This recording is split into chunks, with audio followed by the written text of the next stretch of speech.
Une patrouille dans les montagnes d'Aguililla, dans l'état du Michoacán.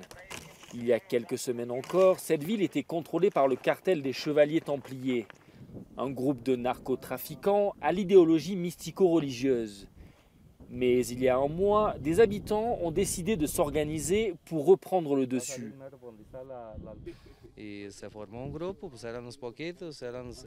Un groupe s'est formé, il était petit au début, 9, 10 personnes.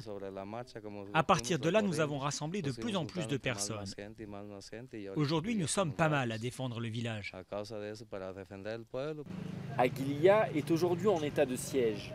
Fin juin, la police fédérale a envoyé des renforts, faisant fuir les chevaliers templiers dans les montagnes. Depuis, ils lancent des embuscades contre des policiers. Mardi, 20 membres du cartel et 4 policiers sont morts dans des affrontements dans plusieurs localités de l'État. C'est une bataille décisive que les habitants ont lancée. Ils espèrent se délivrer de l'emprise des cartels de la drogue qui contrôlent tour à tour Aguililla depuis 14 ans.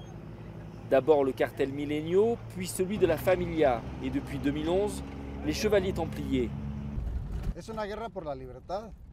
C'est une guerre pour la liberté. Nous étions prisonniers des cartels. Ils administraient la justice.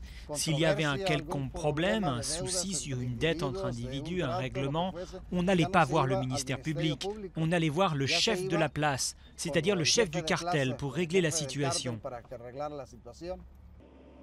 La situation est devenue invivable il y a un an, quand le cartel a commencé à racketter presque chaque commerce, chaque éleveur ou paysan.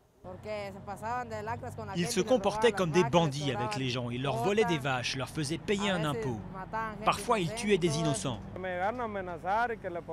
Ils venaient me menacer, me disant qu'ils pouvaient faire ce qu'ils voulaient à ma famille quand ils voulaient pour me terroriser, afin que je leur donne ce qu'ils me demandaient. C'est pour ça que je n'ai pas peur, parce que j'ai une famille à défendre. Les groupes d'autodéfense craignent désormais que les forces fédérales ne se retirent. Un retour du cartel, selon eux, signerait de manière certaine leur arrêt de mort.